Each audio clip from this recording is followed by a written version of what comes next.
Hi friends, welcome to SRIS academy. இந்த வீடியோவில் குப்தர்கள் பற்றி ஃபுல் நோட்ஸ் அண்ட் கிளாஸ் பார்க்கலாம். ஓகேவா? ஸோ அதில் கேட்ட ப்ரீவியஸ் இயர் கொஷின்ஸும் பார்க்கலாம் அண்ட் புக் பேக்கில் என்ன கொஷின்ஸ் இருக்குது இது எல்லாமே பார்க்கலாம். ஹிஸ்ட்ரி ஃபுல் ரிவிஷன் நம்ம அகாடமியில் போயிட்டுருக்கு. அதில் ஃபஸ்ட் வீடியோ சிந்து சமவெளி நாகரிகம் ஆல்ரெடி அப்லோட் பண்ணியிருக்கோம் அண்ட் அதை செக் பண்ணி பாருங்கள். ஓகேவா? வாங்க படிக்கலாம். குப்தர்கள் காலம் பொற்காலம் அப்படின்னு சொல்லப்பட்டிருக்கு.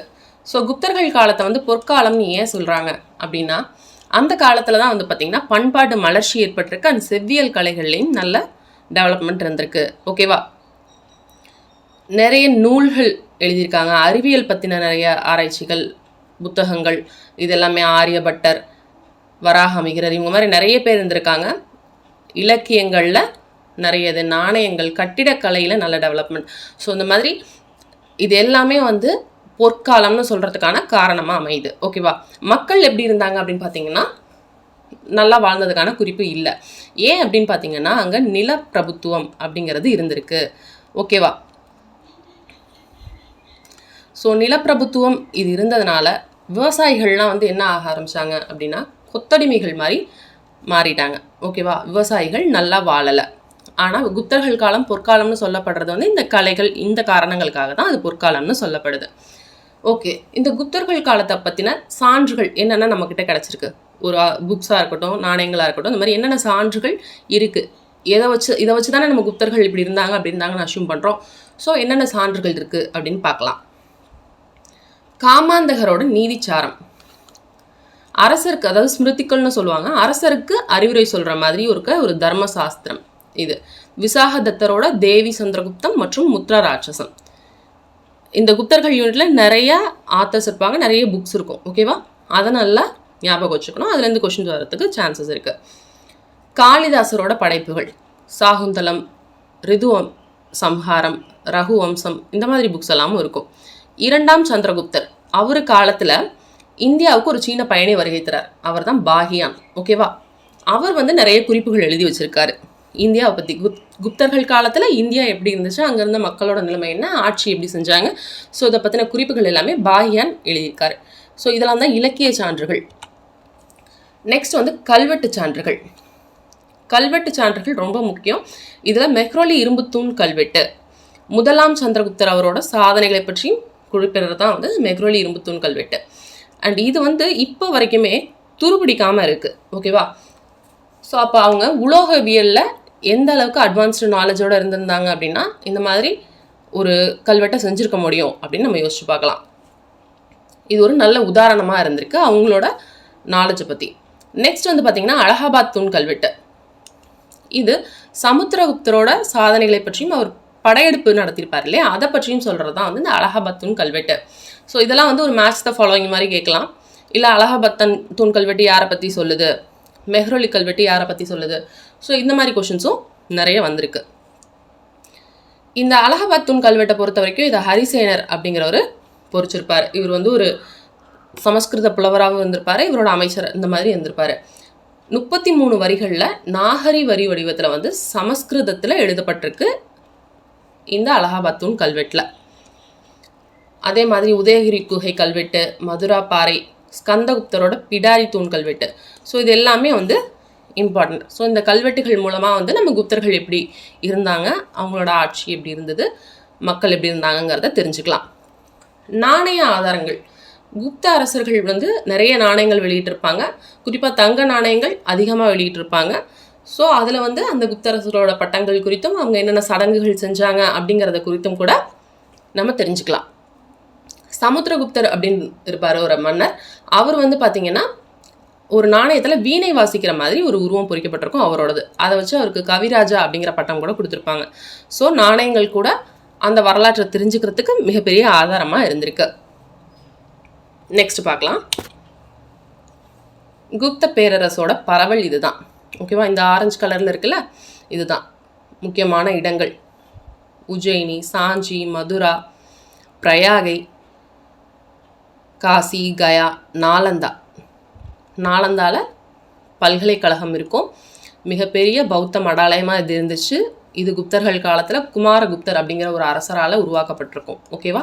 ஸோ இது எல்லாமே முக்கியமான இடங்கள் குப்த பேரரசோட பரவல் இருந்த இடங்கள். நெக்ஸ்ட் பார்க்கலாம். குப்த வம்சத்தின் தோற்றம். குப்த வம்சம் எப்படி தோன்றுச்சு அப்படின்னு பார்த்தீங்கன்னா, ஃபஸ்ட்டு நார்த்தில் வந்து குஷானர்கள்னு இருந்திருப்பாங்க, சவுத்தில் வந்து சாதவாகனர்கள் அந்த மாதிரி இருந்திருப்பாங்க. ஸோ எளிய குடும்பத்திலேருந்து வந்தவங்க தான் இந்த குப்தர்கள் அப்படிங்கிறவங்க. ஓகேவா? இதில் ஸ்ரீகுப்தர்னு ஃபஸ்ட்டு வருவார். இவர் தான் குப்த வம்சத்தோட முதல் அரசர். ஓகேவா? அடுத்து இவரோட பையன் கடோத்கஜர். அதாவது இதில் எப்படின்னா அவங்களோட பையன் அப்படி தான் வரும். ஓகேவா? இந்த அரசரோட பையன் தான் அடுத்த அரசராக இருப்பார். கடோத்கஜர் இவரோட பையன், இவங்க 2 பேர் வருவாங்க. ஸோ இவங்களுக்கு அடுத்து இவங்க வந்தவங்கலாம் பார்த்தீங்கன்னா எளிய குடும்பத்தில் இருந்தவங்க தான் இருப்பாங்க. ஓகேவா? சின்ன ராஜா, ஒரு சிற்றரசு அந்த மாதிரி தான் இருந்திருப்பாங்க.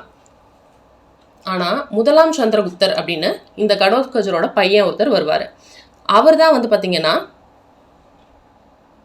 குமாரதேவி அப்படிங்கிற ஒரு லிச்சாவி அப்படிங்கிற ஒரு கணசந்தத்தை சேர்ந்த இளவரசியை மனம் முடிச்சிருப்பார். அதுக்கப்புறம் தான் வந்து பார்த்தீங்கன்னா இந்த குப்த வம்சம் அப்படிங்கிறது ஒரு பேரரசு அப்படிங்கிறத எழுச்சிக்கு காரணமாக அமையும். இந்த லிச்சாவி அப்படிங்கிறது பீகாரில் இருந்த ஒரு பழமையான கனசங்கம். இது கங்கைக்கும் நேபாளத்தரைக்கும் இடைப்பட்ட பகுதியாக இருக்கும். ஓகேவா? ஸோ குமாரதேவி லிச்சாவி இனப்பெண். இது ஞாபகம் வச்சுக்கோங்க. முதலாம் சந்திரகுப்தரோட மனைவி பெயர் என்ன அப்படின்னு கேட்பாங்க. ஸோ இப்படி தான் வந்து அந்த குப்த வம்சம் வந்து நார்மல் அரசர்கள்லேருந்து பேரரசாக மாறுச்சு. ஃபஸ்ட்டு குப்த வம்சத்தோட முதல் அரசருங்கிறவர் ஸ்ரீகுப்தர் தான், இப்போ தான் பார்த்தோம். அண்ட் நாணயங்களில் பொறிக்கப்பட்ட முதல் குப்த அரசர் வந்து ஸ்ரீகுப்தர். இது ஒரு பாயிண்ட் ஞாபகம் வச்சுருக்காங்க. அண்ட் கடோத்கஜர் அவரோட பையன். இவங்கள வந்து பொறுத்த வரைக்குமே மகாராஜா அப்படின்னு மட்டும்தான் சொல்கிறாங்க, இவங்க 2 பேரையுமே கல்வெட்டுகளில். நெக்ஸ்ட்டு முதலாம் சந்திரகுப்தர் பார்த்தோம் இல்லையா? லிச்சாவியில் இனப்பெண் குமாரதேவியை மனம் முடிச்சாருன்னு. இவர் தான் குப்த வம்சத்தின் முதல் பேரரசர். மகாராஜா அதிராஜா அப்படின்னு அவரோட கல்வெட்டில் குறிப்பிடப்பட்டிருக்கு. இவரோட பையன் சமுத்திரகுப்தர் அடுத்த ஆட்சிக்கு வராரு.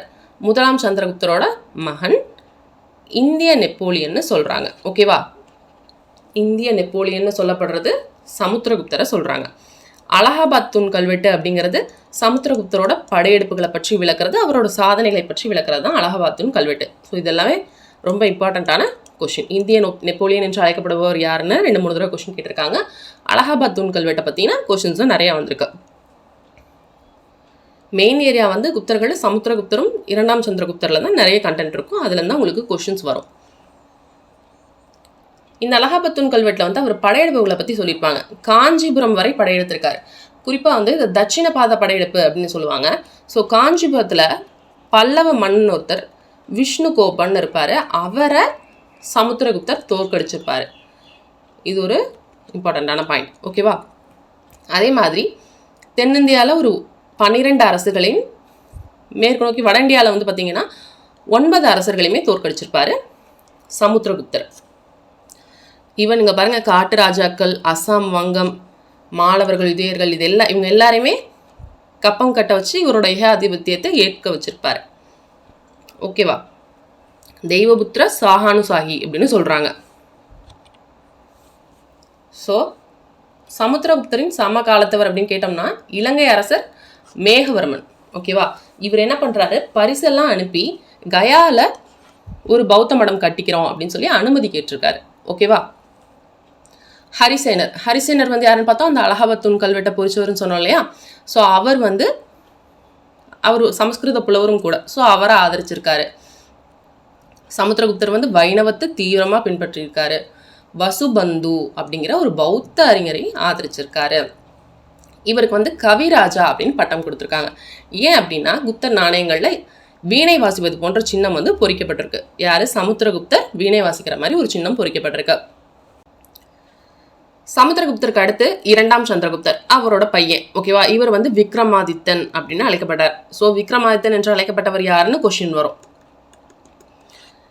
இவர் வந்து அவரோட சகோதரர் ராமகுப்தர்னு இருப்பார். அவரோட வாரிசுரிமைக்கு போராடி இவர் ஆட்சிக்கு வந்திருக்காரு.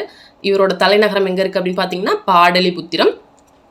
இவர் என்ன பண்ணுறாரு அப்படின்னா போர்கள், மெயினாக திருமண உறவுகள் மூலம் வந்து நாட்டை விரிவுபடுத்துகிறாரு. ஓகேவா? அதே மாதிரி தென்னிந்தியாவோடலாம் வந்து ஒரு நல்ல நட்புறவு தான் வச்சுருந்துருக்காரு அவர் காலத்தில்.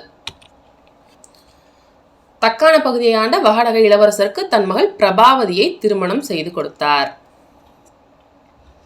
அடுத்தது நிறைய பேரை வந்து வெற்றி பெற்றிருக்காரு. ஹூணர்கள், காம்போஜர், கிராதர் இந்த மாதிரி நிறைய பேர் சாக அரசர்களையும் வெற்றி கொண்டிருக்காரு. இவருக்கு நிறைய பட்டங்கள் இருந்திருக்கு.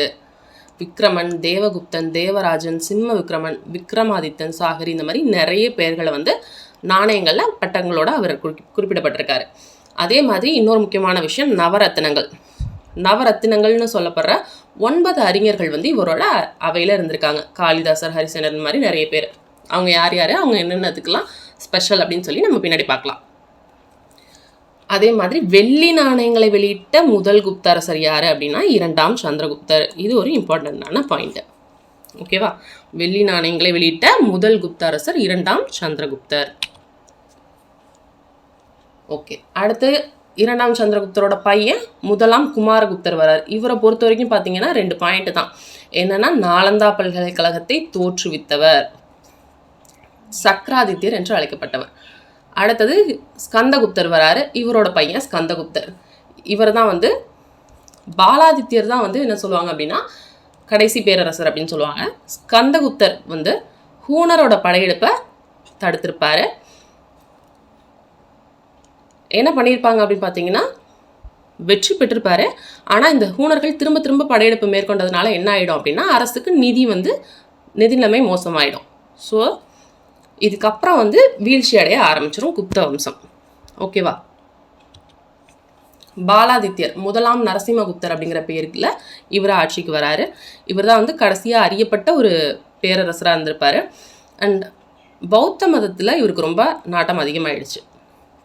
ஸோ பௌத்த மதத்துக்கு ஆட்டோமேட்டிக்காக மாறினதுனால என்ன ஆகிடும் குப்த அரசு அப்படின்னு பார்த்தீங்கன்னா போரெல்லாம் குறைச்சிருவாங்க. ஸோ இப்போ போர்கள் குறைஞ்சிரும். அது மாதிரி அடுத்த நாட்டை போய் போர் செஞ்சு வெண்டுட்டு வரணும் அப்படிங்கிற மாதிரி எண்ணம் எல்லாமே குறைஞ்சிரும். ஸோ ஆட்டோமேட்டிக்காக குப்த பேரரசு அப்படிங்கிறது சுருங்க ஆரம்பிச்சிடும். ஓகேவா? மிகிரகுலருக்கு கப்பம் கட்டிட்டு வந்தார். ஆனால் மிகிரகுலருங்கிறவருக்கு பௌத்தத்தை பிடிக்கல அப்படிங்கிறதுனால கப்பம் கட்டுறதை நிறுத்திட்டார். ஸோ இவங்களுக்குள்ள மிகிரகுலருக்கும் இந்த பாலாதித்யருக்கும் இடையில பிரச்சனை வர காரணமாக இருக்கும். லாஸ்ட்டாக வந்து பார்த்திங்கன்னா குப்த வம்சத்துக்கு இதுக்கப்புறம் இன்னும் நிறைய சிறு அரசர்கள் எல்லாருமே வருவாங்க. கடைசியாக அறியப்பட்ட கடைசி அரசர் யார் அப்படின்னு பார்த்தீங்கன்னா விஷ்ணுகுப்தர். இது ஒரு கொஷின் கேட்பாங்க. குப்த வம்சத்தின் கடைசி அரசர் யார் அப்படின்னு கேட்பாங்க. அவர் தான் விஷ்ணுகுப்தர். ஓகே, நவரத்தினங்கள்னு சொன்னோம் இல்லையா? ஸோ அவங்க தான் இவங்கெல்லாம். காளிதாசர், இவர் ஒரு சமஸ்கிருத புலவர், நிறைய புக்ஸ் எழுதியிருப்பார். ஹரிசேனர் சமஸ்கிருத புலவர். அமரசிம்மர், காகபாணவருங்கிறது ஜோதிடர். அமரசிம்மருங்கிறவர் அமரகோஷம் அப்படின்னு எழுதியிருப்பார். ஓகேவா? அகராதியியல் ஆசிரியர். ஒரு டிக்ஷனரி, சமஸ்கிருதத்தில் ஒரு டிக்ஷனரி இது. ஓகேவா? தன்வந்திரி, இப்போ நிறைய தன்வந்திரி ஹாஸ்பிட்டல்ஸ் அந்த மாதிரிலாம் கேள்விப்படுறீங்களா? தன்வந்திரி அப்படிங்கிறது வந்து மருத்துவராக இருந்திருக்காரு. ஷன்கு அப்படிங்கிறது கட்டடக்கலை நிபுணராக. வராகமிகினர் வந்து வானியல் அறிஞராக இருந்திருக்காரு. வராச்சி இலக்கண ஆசிரியராக இருந்திருக்காரு. விட்டலபட்டர் அப்படிங்கிறவர் மாய வித்தரிக்காரராக இருந்திருக்காரு. ஸோ இது எல்லாமே வந்து நவரத்தினங்கள். நெக்ஸ்ட் நோட்ஸ் மாதிரி பாருங்கள். மதுரா மற்றும் பாடலிபுத்திரம் கொடுத்து பாகியான்னு ஒரு சீன பயணி வந்தார்னு சொன்னோம் இல்லையா? அவர் சில குறிப்புகள் வந்து எழுதியிருக்கார். ஓகேவா? மதுராவில் மக்கள் தொகை அதிகமாக இருந்தது, ஆனால் மக்களை மகிழ்ச்சியாக இருந்தாங்க, இந்த மாதிரிலாம் சொல்லியிருக்காங்க. ஓகேவா?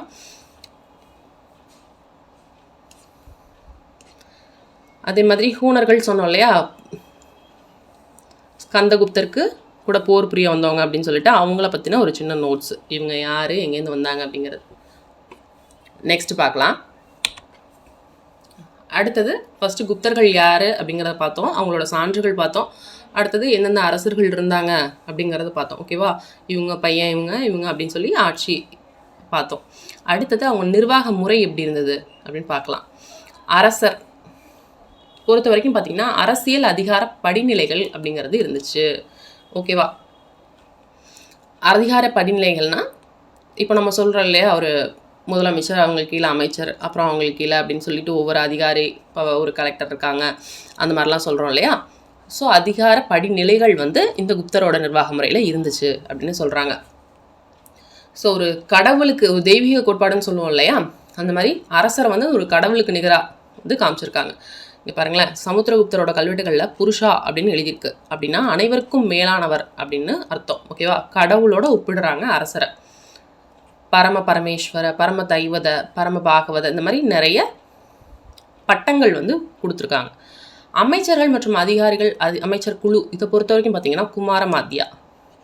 இந்த குமாரமாத்யா அப்படிங்கிறது நிறைய வைசாலி முத்திரைகளில் வந்து இடம்பெற்றிருக்கு. ஓகேவா, இது வந்து தனக்குன்னு ஒரு தனியாக ஒரு அலுவலகம் இருக்கிற ஒரு உயர் அதிகாரியை பற்றி குறிக்குது அப்படின்னு சொல்கிறாங்க. சில இதில் பார்த்தீங்கன்னா இவருக்கு இளவரசருக்கு நிகரான ஒரு முக்கிய பொறுப்பு இருக்குது அப்படின்னு சொல்கிறாங்க. ஸோ குமாரமாத்யாங்கிறது ரொம்ப இம்பார்ட்டண்ட்டான பொறுப்பாக இருக்குது. அலகாபாத் பிரசஸ்தினா மெய்கீர்த்தி அல்லது புகழுரை கல்வெட்டுன்னு சொல்லுவாங்க. அலகாபாத் கல்வெட்டு சொன்னோம் இல்லையா, அது எழுதினவர் யார்? ஹரிசேனர். இவரை வந்து ஒரு குமாரமாத்யா, இது மாதிரி இவருக்கு 3 பட்டங்கள் இருக்குது. குமாரமாத்யா, சந்தி விக்ரகா, மகாதண்டநாயகா, இந்த மாதிரி 3 பட்டங்களுமே இந்த ஹரிசேனருக்கு இருக்குது. இவர் ரொம்ப ஜீனியஸாக இருந்திருக்கிறார். ஓகேவா, இவர் வந்து யாருன்னு பார்த்தீங்கன்னா மகாதண்டநாயக்காவாக இருந்த துருவபூதி, இவரோட பையன் தான் இந்த ஹரிசேனர். கல்வெட்டுகளில் சபா அப்படின்னு எழுதியிருக்கு. ஸோ அந்த சபாங்கிறது ஒரு அமைச்சர் குழுவாக இருந்திருக்கலாம் அப்படின்னு சொல்கிறாங்க. சில போஸ்டிங்ஸ் எல்லாமே இந்த போஸ்டிங்கு அது யார் ஒரு அமைச்சர்னா அந்த அமைச்சர் எதுக்கான அமைச்சர், எந்த துறை அப்படிங்கிறத பார்க்கலாம். மகாசந்தி விக்ரகா அப்படின்னா அமைதி மற்றும் போருக்கான அமைச்சராக இருப்பார். தண்டநாயக்கா அல்லது மகா தண்டநாயக்கா அப்படின்னா நீதித்துறை, இராணுவம் ஆகியவற்றோட பொறுப்பு வகித்தவராக இருப்பார். அடுத்தது வந்து பார்த்திங்கன்னா இது எல்லாமே பார்த்திங்கன்னா முக்கியம் வாரிசுரிமை அடிப்படையில் தான் வருது. மகா அஸ்வபதி, அஸ்வம்னாவே குதிரைன்னு வரும். ஓகேவா, ஸோ குதிரைப்படை தலைவராக இருந்திருப்பார் மகா அஸ்வபதி. அடுத்து பேரரசர். இப்போ நிர்வாகத்தில் வந்து அதிகார படிநிலைகள் இருக்குது. யார் யார் என்னென்ன அதிகாரின்னு பார்த்தோம் இல்லையா. பேரரசை எப்படி பிரிச்சுருந்தாங்க, இப்போ நம்ம வந்து எப்படி பிரிச்சிருக்கோம், நாடு, அதுக்கப்புறமா வந்து மாநிலம், மாநிலத்துக்கு கீழே மாவட்டம், மாவட்டத்துக்கு கீழே கிராமங்கள், அந்த மாதிரி வருது இல்லையா. ஸோ இவங்க குப்தர்களில் பேரரசை எப்படி பிரிச்சிருக்காங்க அப்படின்னு பார்த்தீங்கன்னா மாநிலங்களை வந்து தேசம் அல்லது புத்தி அப்படின்னு சொல்கிறாங்க. இதோட ஆளுநர்களை வந்து என்ன சொல்லுவாங்க அப்படின்னா உபாரிகா அப்படின்னு சொல்லுவாங்க. ஓகேவா, ஸோ இவங்க தான் மாவட்டத்தில் பொறுப்பில் இருக்கவங்கள நியமிக்கிறவங்களா இருந்திருக்காங்க. அடுத்தது தாமோதர்பூர் செப்பேடு. இதில் வந்து 3 உபாரிகாக்களுக்கு மகாராஜா அப்படிங்கிற பட்டம் இருந்ததே சொல்லுது. ஓகேவா, ஸோ இப்போ இவங்களுக்கு எந்த அளவுக்கு ப்ரையாரிட்டி கொடுத்துருக்காங்க அப்படிங்கிறத பாருங்கள். இவங்களுக்கு மகாராஜா அப்படிங்கிற பட்டமே கொடுத்துருக்காங்க. அடுத்தது மாநில ஆளுநர் யாருன்னா லோகபாலா அப்படிங்கிற பேரோடு இருந்திருக்காரு. ஸோ ஒரு கல்வெட்டு புத்தகுப்தரோட ஏரான் தூண் கல்வெட்டு, அதில் வந்து காலிந்தி மற்றும் நர்மதை நதிகளுக்கு இடையிலான நிலங்களை ஆட்சி செய்த லோகபாலா என்னும் மகாராஜா சுரஷ்மிசந்திரா அப்படிங்கிறவரை பற்றி சொல்லுது. ஓகேவா, ஸோ லோகபாலானா மாநில ஆளுநர். விஷ்யபதி அப்படிங்கிற அதிகாரி கீழே விஷ்யா அப்படிங்கிற மாவட்டங்களாக பிரிக்கப்பட்டிருக்கு. ஓகேவா, மாவட்டத்துக்கு கீழே பார்த்தீங்கன்னா விதி, பூமி, பதகா, பீடா இந்த மாதிரி பிரிச்சிருப்பாங்க. அதில் அதிகாரியை வந்து இந்த பேரை சொல்லுவாங்க, ஆயுக்தகா, விதி மகாதாரா. கிராமத்தை பொறுத்த வரைக்கும் வந்து அதிகாரிகள் வந்து கிராமிகா, கிராம் அத்தியக்ஷா, இந்த மாதிரி அதிகாரிகளுக்கு பேர். இந்த அதிகாரிகளை யாருன்னா கிராம மக்களே தேர்ந்தெடுத்திருக்காங்க. தாமோதர்பூர் செப்பேடு பொறுத்த வரைக்கும் பார்த்தீங்கன்னா மகாதாரா அப்படிங்கிற ஒரு தலைமையில் அஷ்டகுல அதிகாரணா அப்படின்னு ஒரு 8 உறுப்பினர், அஷ்டம்னா 8, ஸோ ஒரு 8 உறுப்பினர் கொண்ட குழு இருந்ததை பற்றி அந்த செப்பேடு சொல்லுது. ஓகேவா, சாஞ்சி கல்வெட்டில் பஞ்சமண்டலி அப்படின்னு சொல்கிறது இது வந்து ஒரு குழும நிறுவனமாக இருக்கலாம் அப்படின்னு சொல்கிறாங்க. ஓகேவா, தேசம், புத்தி, லோகபாலா, விஷ்யபதி, கிராமிகா, இவ்வளோதான். ஸோ என்ன பேர்னு வச்சுருக்காங்க, அதுக்கடுத்து அந்த ஆட்சி செய்கிறவங்களுக்கு என்ன பேர் கொடுத்துருக்காங்க. ஸோ ஏற்கனவே பார்த்தது தான். அதே மாதிரி இந்த துறைகளுக்கு அந்த துறைக்கு என்ன பேர், அது எந்த துறை, எந்த இது சேர்ந்தது அப்படின்னு பார்க்கலாம். பாலாதி கிருத்தியா, மகாபாலாதி கிருத்தியான்னு சொல்லப்படுறது காலாட்படை மற்றும் குதிரைப்படை தளபதியை. சேனாபதி அப்படிங்கிற சொல் வந்து இந்த குப்தர் கால கல்வெட்டில் இல்லை. ஓகேவா, அடுத்தது ரணபந்தகர் அதிகாரனா அப்படின்னா இராணுவ கிடங்கின் அதிகாரம். ஸோ இது எல்லாமே பார்த்துக்கோங்க. ஓகேவா, ஒற்றர்கள் துறைக்கு துடகா, அமாத்தியா, குமாரமாத்தியா அப்படின்னு சொன்னோம் இல்லையா. ஸோ அமாத்தியா, சச்சிவா அப்படிங்கிறத மேல்மட்ட நிர்வாக அதிகாரிகள். ஓகேவா, ஸோ இது எல்லாமே படிச்சுக்கோங்க. பொருளாதார நிலைகள். ஓகேவா, இந்த பொருளாதார நிலைகள் அப்படிங்கிறத பொறுத்த வரைக்கும் காமாந்தகர் நீதிச்சாரம் எழுதினார் அப்படின்னு சொன்னோம் இல்லையா. அதில் வந்து சொல்லியிருக்காங்க என்ன, எதை பற்றினா இந்த அரச கருவூலத்துக்கு வருவாய் வரும் இல்லையா, எந்த மூல வளங்கள் மூலமாக வருவாய் வருது அப்படிங்கிறத பற்றினதை நீதிசாரத்தில் காமாந்தகர் சொல்லியிருக்காரு. அக்ஷப தலத்திருதா அப்படிங்கிறவர் வந்து அரச ஆவணங்களை பராமரித்தவர். அப்புறம் என்னென்ன வரிகள் வாங்கினாங்க அந்த மாதிரி சொல்லியிருக்காங்க. இப்போ இதெல்லாம் வந்து கிளிப்தா, இதெல்லாம் வந்து உத்ரங்கா, உபரிகரா, இதெல்லாம் வரி. இரண்யவஸ்தி அப்படிங்கிறது வந்து கட்டாய உழைப்புன்னு அர்த்தமா. ஓகேவா? இதெல்லாம் குப்தரோட கல்வெட்டுகளில் கொடுத்துருக்காங்க, என்னென்ன வரிகள் வாங்கினாங்க. அதே மாதிரி அரசு சார்பில் வந்து மக்களுக்கு பாசன பணிகள்லாம் செஞ்சுருக்காங்க. ஸோ ஆட்டோமேட்டிக்காக வேளாண்மை வந்து என்ன ஆகும், மேம்பாடு அடையும். அதே மாதிரி கொடையா, இப்போ ஒரு கோயிலுக்கு அங்கே இருக்க புத்த மதத்தை சார்ந்த கோயில்களுக்கும் சரி, வேற அரசரால் வழங்கப்பட்ட எந்த கொடையாக வழங்கப்பட்ட தரிசு நிலங்கள்லையுமே என்ன பண்ணாங்கன்னா வேளாண்மை பண்ண அலோவ் பண்ணாங்க. அதே மாதிரி விவசாயிகளுக்கு ரொம்ப இம்பார்ட்டன்ஸ் கொடுத்துருக்காங்க. அதாவது இந்த சென்ஸ் அந்த விவசாயத்துக்கு இம்பார்ட்டன்ஸ் கொடுத்துருக்காங்க. ஓகேவா? ஆனால் வரி அதெல்லாம் இருந்துச்சு, விவசாயிகள் கஷ்டப்பட்டாங்கன்னு தான் சொல்கிறோம். பட் விவசாயத்துக்கு இம்பார்ட்டன்ட் கொடுத்துருக்காங்க. பயிர்கள் எல்லாம் வந்து நாசம் செஞ்சால் தண்டனை அந்த மாதிரி கொடுத்துருக்காங்க. நிலத்தெல்லாம் சுற்றி வேலி போட்டு கொடுத்துருக்காங்க. இந்த பயிர்கள் நெல், கோதுமை, பார்லி இதெல்லாமே விளைவிச்சிருக்காங்க. காளிதாசரோட குறிப்புப்படி தென் பகுதியில் மிளகு, ஏலம்லாம் வந்து ஃபேமஸ் அப்படின்னும், வராகமிகிரரோட குறிப்புப்படி பல மரங்கள் எப்படி வளர்க்குறது அப்படின்னும் சொல்கிறாங்க. அடுத்தது பஹர்பூர் செப்பேடு என்ன சொல்லுது அப்படின்னு பார்த்தீங்கன்னா, அரசர் தான் நிலத்தின் ஒரே உரிமையாளர் அப்படின்னு சொல்லுது. ஓகேவா? உஸ்தபாலா அப்படின்னு ஒரு அதிகாரி இருந்திருக்காரு. மாவட்டத்தோட நில பரிமாற்றம் தொடர்பான ஆலோசனையெல்லாம் அவர் தான் பார்த்துருக்காரு. ஸோ இதெல்லாம் தான் இந்த நிலத்தை வந்து ஒரு 5 வகையாக பிரிச்சிருப்பாங்க. இதெல்லாம் previous year questions, important. Match the following மாதிரி வரும். ஷேக்த்ரா அப்படின்னா பயிரக்குரிய நிலம், கிலானா தரிசு நிலம், அப்ரஹதானா காடு இல்லைனா தரிசு, வாஸ்துனா குடியிருக்க தகுந்த நிலம். நம்ம வாஸ்துன்னு சொல்கிறோம்ல, அந்த ஞாபகம் வச்சுக்கலாம், நம்ம குடியிருக்கிற மாதிரி. கபட சகாரான மேய்ச்சல் நிலம். அதே மாதிரி நில குத்தகை எந்த மாதிரிலாம் இருந்திருக்கு, இது வந்து நிலக்கொடைகள் எப்படிலாம் இருந்திருக்கு. அக்ரஹார மானியம் அப்படின்னா பிராமணர்களுக்கு தரப்படுவது அந்த மாதிரி, இதுக்கெல்லாம் வரி கிடையாது, பரம்பரையாக போகும். தேவக்கிரகார மானியம் கோவில் மராமத்து வழிபாடு பணிக்காக பிராமணர்கள் வணிகர்கள் எல்லாருக்கும் கொடுக்கறது. சமய சார்பற்ற மானியம் அப்படிங்கிறது நிலப்பிரபுக்களுக்கு தரப்பட்ட மானியம். ஸோ இந்த மாதிரி என்னென்ன மானியம் இருந்திருக்கு, அது எல்லாத்துக்குமே ஒரு நேம் வச்சுருக்காங்க. அந்த நேமை வந்து நம்ம படிச்சுக்கணும். ஸோ இதெல்லாமே அவங்க விதித்த வரிகள். ஸோ இது எதுக்காக இந்த வரி விதிச்சாங்க அப்படின்னு, இப்போ காவல் நிலையங்களோட பராமரிப்புக்காக இருக்குது, காவல் வரியாக இருக்கலாம் அப்படின்னு சொல்கிறாங்க, இல்லை நீர் வரியாக கூட இருக்கலாம் அப்படின்னு சொல்கிறாங்க. இது வந்து ஒரு உதியங்கா, இந்த வரிக்கு பேர். ஹிரண்யா தங்கம்னு பார்த்துருக்கோம். ஸோ தங்க நாணயங்கள் மீது விதிக்கப்படும் வரி அப்படின்னு பொருள் நேரடியாகவே. ஸோ இது எல்லாமே ஒரு தடவை செக் பண்ணிக்கோங்க. நெக்ஸ்ட் வந்து ஸோ பாசனத்துக்கு உதவுனாங்கன்னு சொன்னோம் இல்லையா. நூல்களில் பொறுத்த வரைக்கும் பார்த்திங்கன்னா, நாரத ஸ்மிருதி அப்படிங்கிற நூலில் வெள்ளங்கள்லேருந்து பாதுகாக்கிறதுக்கு பந்தியா அப்படின்னும், பாசனத்திற்கு உதவிய கரா அப்படின்னும் 2 அணை கரைகளை பற்றி சொல்லியிருக்காங்க. அதே மாதிரி தண்ணி தேங்கிறத தடுக்கிறதுக்காக ஜல நிற்கமா அப்படின்னு ஒரு வடிகால் இருந்ததை அமரசிம்மர் மூலமாக தெரிஞ்சுக்கிறோம். குஜராத்தில் கிர்னார் மலையோட அடிவாரத்தில் சுதர்சனா ஏரி அப்படிங்கிறது இந்த குப்தர் காலத்தோட புகழ்பெற்ற ஏரியா இருந்திருக்கு. ஓகேவா? இது போக வந்து பார்த்திங்கன்னா சுரங்கத்தொழில் மற்றும் உலோகவியல் ரொம்ப செழிப்பானதாக இருந்திருக்கு. ஏன்னா நாணயங்கள் இவ்வளோ கிடச்சிருக்கு, இரும்பு தூண் இருந்திருக்கு, இதை வச்சு நம்ம வந்து உலோகவியல் இதெல்லாம் வந்து அவங்களுக்கு மெட்டல்ஸ் கிடைக்கணும் இல்லையா. ஸோ அதுலேயும் செழிப்பாக இருந்திருக்காங்க. ஸோ பீகாரில் இரும்பு படிவுகள், ராஜஸ்தானில் செம்பு படிவுகள் இதெல்லாமே கிடச்சிருக்கு. இது போக இது எல்லாமே அவங்களுக்கு தெரிஞ்ச உலோகங்கள். ஓகேவா? முக்கியமான எடுத்துக்காட்டு இந்த மெக்ரோலி இரும்பு தூண் கல்வெட்டு தான் குப்தர் காலத்துக்கு. அதே மாதிரி இந்த உலோகங்கள்லாம் வச்சு முத்திரை தயாரிக்கிறாங்க, புத்தர் மற்றும் கடவுளோட சிலை செய்கிறாங்க. இதில் என்னென்னா நகைகள் அந்த மாதிரி செய்வாங்க. இந்த சேதாரத்துக்கும் அந்த நகைகளில் இழப்பு இருக்கும் இல்லையா, அதுக்கும் சேர்த்து மக்கள் பணம் தர்ற மாதிரி தான் இருந்திருக்கு. ஸோ இன்னொரு முக்கியமான பாயிண்ட் வந்து இதில் அந்த வணிகர்கள் பற்றி 2 வகை வணிகர்கள் இருந்திருக்காங்க. சிரேஷ்டி, சார்த்தவாகா அப்படின்னு. சிரேஷ்டி அப்படின்னா ஒரே இடத்துல தங்கி வணிகம் செய்கிறவங்க.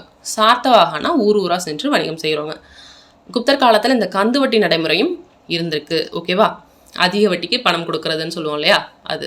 ஸோ வணிக துறைமுகங்கள், வணிக சந்தைகள் இதெல்லாமே இருந்திருக்கு. பாகியான்னு சொல்கிறதுல வந்து பார்த்திங்கன்னா வங்கத்தின் தாமிரலிப்தி கிழக்கு கடற்கரையோட முக்கிய வணிக மையமாக இருந்திருக்கு அப்படின்னு சொல்கிறாரு. ஓகேவா? தாமிரலிப்தி இந்தியாவிலேருந்து ரத்தின கற்கள், மெல்லிய துணி, இந்த மாதிரி வாசனை திரவியங்கள் இது எல்லாமே வந்து ஏற்றுமதி ஆகிருக்கு. சீனாவிலிருந்து பட்டு மற்றும் இதர பொருட்கள்லாம் வந்து இறக்குமதி ஆகிருக்கு குப்தர் காலத்தில். நெக்ஸ்ட் வந்து பண்பாட்டு மலர்ச்சி அப்படிங்கிறத பொறுத்த வரைக்கும் பார்த்திங்கன்னா நாகராம் மற்றும் திராவிடம் இந்த 2 வகையான கட்டிடக்கலைகளுமே இருந்திருக்கு. அண்ட் அஜந்தா, எல்லோரா, பாக் இதெல்லாம் வந்து குகைகளில் குப்தர் காலத்து அந்த குகைகள் ஓவியங்கள், அஜந்தா ஓவியங்கள் பேர் பெற்றது இல்லையா. ஸோ இதெல்லாம் வந்து எந்த மாதிரி அவங்க கட்டினாங்க, கட்டடங்கள் கட்டினாங்க, கோயில்களோட இது கட்டினாங்க அப்படிங்கிறதெல்லாம்.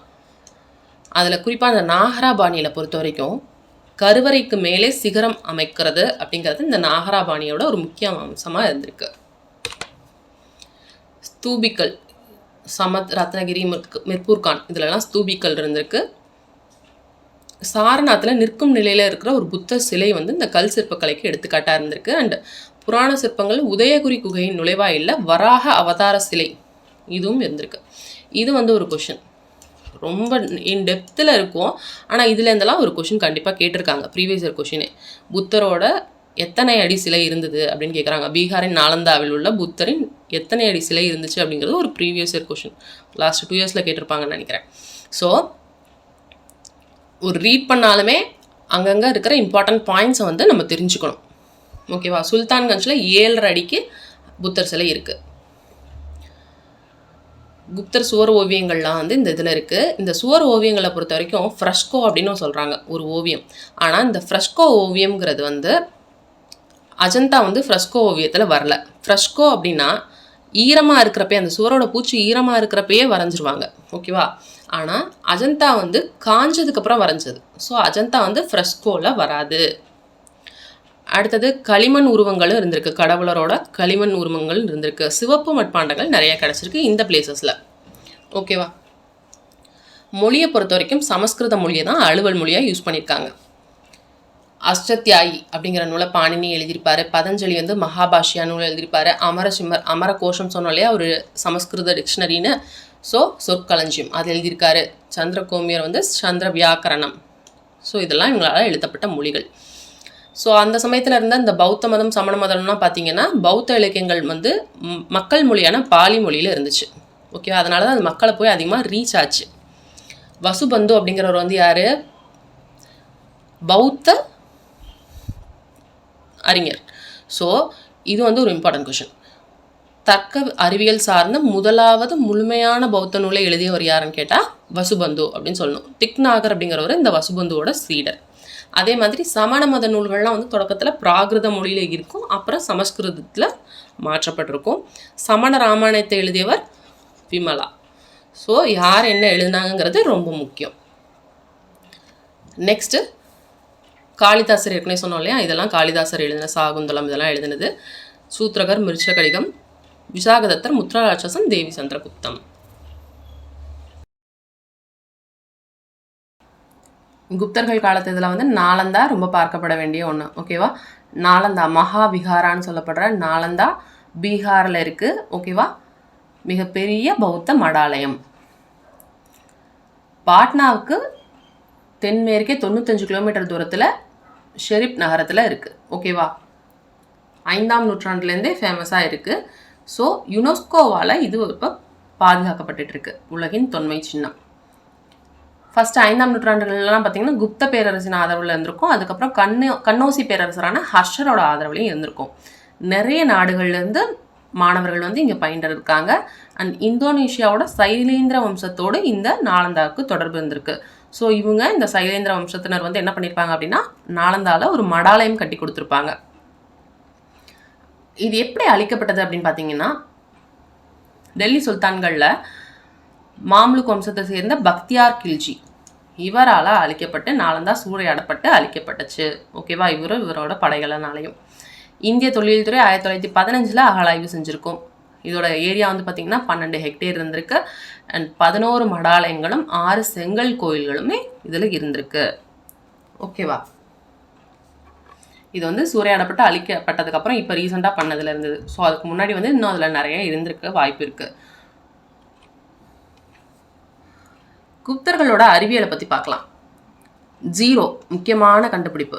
ஸோ இந்த ஜீரோங்கிற கான்செப்டை கண்டுபிடிச்சதும் அது மட்டும் இல்லாமல் ஆரியபட்டர் என்னென்னலாம் கண்டுபிடிச்சிருக்காருன்னு பாருங்கள். சூரிய சித்தாந்தம் அப்படிங்கிற அவரோட நூலில் சூரிய கிரகணங்களை பற்றி சொல்லியிருக்காரு. அது போக பூமியோட சுற்றளவை பற்றியும் சொல்லியிருக்காங்க. சூரிய கிரகணங்களை பற்றி அண்ட் பூமியோட சுற்றளவை பற்றி, அது போக பூமி வந்து ஒரு அச்சில் தன்னைத்தானே சுற்றி கொண்டு வருது அப்படிங்கிற இம்பார்ட்டன்ட் பாயிண்ட்ஸ் எல்லாமே ஆரியபட்டர் சொல்லியிருக்காரு. ஓகேவா? இது மட்டும் இல்லாமல் கணிதம், கோணவியல், இயற்கணிதம், இது எல்லாத்தையுமே வந்து ஆரியபட்டியம் அப்படிங்கிற நூல்லையும் எழுதியிருக்காரு. வராகமிகிரர் பிருகத் சம்ஹிதா அப்படிங்கிற நூலில் வானவியல், புவியியல், தாவரவியல், இயற்கை, வரலாறு இந்த மாதிரி நிறைய இதை வந்து வராகமிகிரரும் சொல்லியிருக்காரு. பஞ்ச சித்தாந்திகா, இது ஒரு 2 டிஃப்ரென்ஸ் இருக்குது. சூரிய சித்தாந்திகா அப்படிங்கிற சூரிய சித்தாந்தம்ங்கிறது ஆரியபட்டரோடது. பஞ்ச சித்தாந்திகா ஓகேவா, இது வந்து வராகமிகிரரோடது. இதான் கரெக்டாக எழுதிடணும்.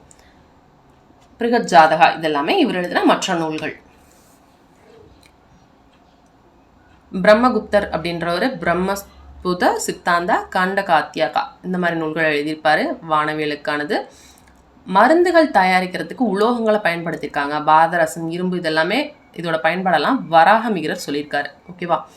நவனிதகம் அப்படிங்கிற ஒரு மருத்துவ நூல், நோய்க்கெல்லாம் என்ன மருந்து, அந்த மருந்தெல்லாம் எப்படி தயாரிக்கிறது அதையும் சொல்லுது. பாலகாப்பியா அப்படின்னு ஒருத்தர் எழுதின ஹஸ்தத் ஆயுர்வேதா அப்படிங்கிற நூலில் விலங்குகளுக்கான மருத்துவத்தை பற்றியும் சொல்லியிருக்காங்க. ஓகேவா. ஸோ இப்படிப்பட்ட குப்த பேரரசு எப்படி வீழ்ச்சி அடைஞ்சிச்சு அப்படின்னு பார்க்கலாம். ஸோ லாஸ்ட்டாக கடைசி அரசர் விஷ்ணுகுப்தர் தான் அப்படின்னு சொன்னோம் இல்லையா. ஸோ என்ன ஆகும் அப்படின்னா, உள்நாட்டு பூசல்கள் வந்திருக்கோம். அரச குடும்பத்துக்குள்ளேயே கருத்து வேறுபாடு. ஓகேவா. வாரிசுரிமை போர் யாராக இருக்கான் அப்படிங்கிறது வந்திருக்கும். இது மட்டும் இல்லாமல் அண்டை நாடுகள்ல இருந்தெல்லாம் பக்கத்தில் வகாடக அரசராக இருந்த நரேந்திர சேனா அவர் என்ன பண்ணியிருக்காருன்னா, மால்வா, மேகலா, கோசலா இது மீது எல்லாம் படையெடுத்திருக்காரு. அதே மாதிரி ஹரிசேனர் அப்படின்னு இன்னொரு வகாடக அரசரும் மாலவத்தையும் குஜராத்தையுமே வந்து குப்தர்கள்டேருந்து கைப்பற்றியிருக்காரு. ஸ்கந்தகுப்தர் ஆட்சியில் வந்து ஹூணர்கள் படையெடுத்தாங்கன்னு சொன்னோம் இல்லையா. ஸோ அவங்க படையெடுத்ததன் காரணமாக என்ன ஆயிருக்கும் அப்படின்னா, அவங்க தோற்றுக்க மாட்டாங்க, ஸ்கந்தகுப்தர் தான் ஜெயிச்சிருப்பாரு. ஆனால் திரும்ப 2வது தடவை படையெடுத்ததுனால இவங்க குப்தர்களோட நிதிநிலைமை வந்து மோசமாயிருக்கும். ஓகேவா. அதுவும் ஒரு காரணம் வீழ்ச்சி அடைஞ்சதுக்கு. ஸோ இந்த மாதிரிலாம் ஆகவும் குப்த பேரரசர்களோட பலம் குறையவும் என்ன ஆகும் அப்படின்னா, அங்கங்கே சிற்றரசுகளாக தோன்ற ஆரம்பிச்சிடும். எல்லாரும் நாங்கள் பிரிஞ்சுக்கிறோம், நாங்கள் உங்கள் நாட்டிலேருந்து பிரிஞ்சுக்கிறோம், நாங்கள் தனியாக ஆண்டுக்கிறோம் அப்படின்னு சொல்லிடுவாங்க. ஸோ மாலவத்தை, உத்தரப்பிரதேசத்துக்கு, அடுத்து சௌராஷ்டிரம் இது எல்லாமே தனி சிற்றரசுகளாக உருவாயிருது. ஸோ கடைசியாக குப்த பேரரசு சுருங்கி மகத்தில் மட்டும்தான் ஆட்சி செஞ்சுட்டு வந்திருக்காங்க. ஸோ இன்னொன்று வந்து இவங்க குப்த பேரரசர்கள் பின்னாடி பிற்கால குப்தர்கள்லாம் வந்து என்ன பார்த்தீங்கன்னா, பௌத்தத்தை ஃபாலோ பண்ண ஆரம்பிச்சிருப்பாங்க. பாலாதித்யர் சொன்னோம் இல்லையா. ஸோ அந்த மாதிரி பௌத்தத்துக்கு அவங்க கடைபிடிக்க வந்ததுனால அவங்களுக்கு வந்து அந்த பேராசை, அவங்களுக்கு வந்து அந்த இதை விட்டுருச்சு. இன்னும் பக்கத்து நாடுகள்லாம் வந்து நம்ம போர் செஞ்சு இது பண்ணணும், நம்ம ஆட்சியை வந்து விரிவுபடுத்தணும் அப்படிங்கிற எண்ணமே அவங்களுக்கு விட்டுருச்சு. ஸோ இவங்க வந்து குப்த பேரரசு பலவீனமானதுக்கு இது ஒரு ரீசன். ஓகேவா. ஸோ இவ்வளோதான் குப்தர்களை பற்றின நோட்ஸ். இவ்வளோதான். என்னென்ன அப்படின்னு பார்த்தீங்கன்னா, மெயினு என்னென்ன சான்றுகள் வந்து இருக்குது அப்படின்றது ஒரு டாபிக் பார்த்துருப்போம். குப்தர் காலத்தில் சான்றுகள், இலக்கிய சான்றுகள், கல்வெட்டு நாணயங்கள் பற்றி பார்த்துருப்போம். அடுத்தது அரசர்கள், குப்த அரசர்கள் யார் யார் அப்படின்னு பார்த்துருப்போம். ஸ்ரீகுப்தர் ஆரம்பிச்சிருப்பார், அவரோட பையன் கடோத்கஜர், லாஸ்ட்டில் வந்து விஷ்ணுகுப்தரோட முடிகிற அளவுக்கு பார்த்துருப்போம். ஓகேவா. மெயினாக வந்து சமுத்திரகுப்தர் மற்றும் 2ஆம் சந்திரகுப்தரை நல்லா பார்த்துக்கணும். அதில் தான் நிறைய கண்டென்ட் இருக்குது. அடுத்தது இவங்களோட நிர்வாக முறை எப்படி இருந்தது, இவங்களோட பொருளாதாரம் எப்படி இருந்தது, பண்பாட்டு மலர்ச்சி, கட்டடக்கலை அதெல்லாம் எப்படி இருந்தது, இதெல்லாமே நம்ம நோட்ஸாக பார்த்துருக்கோம். ஓகேவா. ஸோ இதில் என்ன கொஷின்ஸ் இருக்குது அப்படின்னு பார்க்கலாம். இன்னும் கொஞ்சம் கொஷின்ஸ் தான், முடிச்சிடலாம், குயிக்காக பார்த்துடலாம். ஓகே. ஃபர்ஸ்ட் கொஸ்டின், குப்தர் காலம் குறித்த கீழ்கண்ட சான்றுகளில் எது நம்ப முடியாதது என்று நீங்கள் கருதுகிறீர்கள்? ஸோ இலக்கிய சான்று இருக்குது, கல்வெட்டு சான்று இருக்குது, நாணய சான்றுகள் இருக்குது. ஸோ நம்ப முடியாதது அப்படின்னு பார்த்தோம்னா இந்த கதைகள், புராணங்கள் தான் நம்மளால் நம்ப முடியாது. ஓகேவா. இதெல்லாமே ஒரு சான்று, ஒரு பொருளாக வந்து நம்ம கையில் இருக்கும். இது வந்து செவி வழி செய்தியாக வர்றது வந்து மிஸ்டேக்கனாக கூட இருக்கலாம். ஸோ அதை நம்ம எடுத்துக்க முடியாது. ஓகே. இது பார்த்தோம் இல்லையா, யார் யாருன்ட்டு இந்த நவரத்தினங்கள்னு சொன்னாங்க இல்லையா அது. ஸோ தன்வந்திரி அப்படிங்கிற ஒரு மருத்துவத்துக்கு ஆயுர்வேதா, வராகமிகிரா பிருகத் சம்ஹிதா, சூரிய சித்தாந்தா ஆரியபட்டர், வராகமிகிரர் வந்து பஞ்ச சித்தாந்திகா. ஓகேவா. அமரசிம்மாங்கிறது அமரர் கோஷா. ஸோ 4, 3, 1, 2 தான் கரெக்டு. கவிராஜா அப்படிங்கிற பட்டம் பெற்றவர் யார்? சமுத்திரகுப்தர். பாக்யான் தான் சீன பயணி வந்திருப்பார். குப்தர் காலத்து குடைவரை கோயில் இல்லை. உதயகிரி, அஜந்தா, எல்லோரா, பாக் இது எல்லாமே வந்து குப்தர் காலத்தில் இருந்தது. எலிஃபண்டா இல்லை. தர்க்கம் குறித்த முதல் முழுமையான பௌத்த நூலை எழுதியவர் யார்? வசுபந்து. இவரோட சீடர் தான் திக்நாகர். வெள்ளி நாணயத்தை முதலில் வெளியிட்டவர் யார்? வெள்ளி நாணயத்தை முதலில் வெளியிட்டவர் 2ஆம் சந்திரகுப்தர். யாருடைய ஆட்சி காலத்தில் குப்த பேரரசின் எல்லை அரபிக்கடல் வரை பரவியது? அதுவும் 2ஆம் சந்திரகுப்தர் தான். சமுத்திரகுப்தரோட ஆட்சியை பற்றி சொல்கிறது அலகாபாத்தூன் கல்வெட்டு. புத்த மத நூல் எந்த மொழியில் எழுதப்பட்டது? மக்களுக்கு புரிஞ்ச பாலி மொழியில் எழுதப்பட்டது. விக்ரமாதித்யா அப்படிங்கிற பட்டத்தை பெற்றவர் யாரு? 2ஆம் சந்திரகுப்தர். விசாகதத்தரின் முத்ரா ராட்சசன் என்ன செய்தியை தெரிவிக்குது அப்படின்னா, சந்திரகுப்த மௌரியர் மற்றும் சாணக்கியரோட கதையை சொல்கிறது தான் விசாகதத்தரோட முத்ரா ராட்சசன். இந்திய நெப்போலியன் அப்படிங்கிற பட்டம் யாருக்கு கொடுத்துருந்தாங்கன்னா சமுத்திரகுப்தருக்கு. நாலந்தா பல்கலைக்கழகத்தை நிறுவியவர் குமாரகுப்தர். பாஹியான் என்ற வெளிநாட்டு பயணி யார் காலத்தில் வந்திருப்பார்? 2ஆம் சந்திரகுப்தர் காலத்தில் இந்தியாவுக்கு வந்திருப்பார். ஓகே, இவங்க எழுதின நூல்கள்னு பார்த்தீங்கன்னா காளிதாசர் ரிது சம்ஹாரம், ஆரியபட்டர் ஆரியபட்டியம், பாஸ்கரா லகு பாஸ்கராயா, வராகமிகிரர், பஞ்சசிந்தாந்திகா. ஓகேவா? ஏக்கு 4 ஆப்ஷன் சி கரெக்டு. அஸ்வமேத யாகம் அப்படிங்கிறது குதிரையை பலியிடுதல்னு அர்த்தம். ஸோ கீழ்கண்ட கருத்துக்களில் எது தவறுன்னு கேட்குறாங்க. ஸோ சமுத்திரகுப்தர் தென்னிந்தியாவில் 12 அரசுகளை வென்றார். இது கரெக்டு. அலகாபாத்தூன் கல்வெட்டில் இருக்கும் இல்லையா? ஸோ இது கரெக்டு. பாஹியானோட சுற்றுலா குறிப்பு குப்த சாம்ராஜ்யத்தோட நிலையை விளக்குது. கரெக்டு. ஸ்கந்தகுப்தர் ஹூணர்களால் தோற்கடிக்கப்பட்டார். இதுதான் தப்பு. ஓகேவா? அவர் ஹூணர்களால் தோற்கடிக்கப்படல. ஸ்கந்தகுப்தர் தான் ஜெயிச்சிருப்பார். நெக்ஸ்ட் கொஷின், குப்தர் காலத்தை பற்றிய கூற்றுகளை கவனி, சரியானவற்றை தேர்ந்தெடு. ஸோ அலகாபாத்தூன் கல்வெட்டு 2ஆம் சந்திரகுப்தரை பற்றி தகவல்களை அளிக்கிறது. தப்பு. அலகாபாத்தூன் கல்வெட்டு யாரை பற்றி சொல்லுது? சமுத்திரகுப்தரை பற்றினது தான் அலகாபாத்தூன் கல்வெட்டு. ஸோ 1 தப்பு. மெக்ராலி வந்து 1ஆம் சந்திரகுப்தர் கரெக்டு. ஸோ அஸ்வமேத யாகம் சமுத்திரகுப்தர் கரெக்டு. 2ஆம் சந்திரகுப்தர் அவரை விக்ரமாதித்யன்னு சொன்னாங்க. ஸோ 2, 3, 4 தான் கரெக்டு. இந்த வீடியோ உங்களுக்கு யூஸ்ஃபுல்லாக இருந்திருக்கும் அப்படின்னு நினைக்கிறேன். ரொம்ப கொஞ்சம் லென்த்தி வீடியோவாக தான் இருந்துச்சு, ஏன்னா கண்டென்ட் வந்து அதிகம். ஸோ நல்லா ப்ரிப்பேர் பண்ணுங்கள். நெக்ஸ்ட்டு அடுத்தடுத்த டாபிக் வீடியோஸ் வந்துட்டு இருக்கோம். டெல்லி சுல்தான்களுக்கான வீடியோ நெக்ஸ்ட் அப்லோட்டில் கொடுக்குறோம். தேங்க்ஸ் ஃபார் வாட்சிங். Happy learning.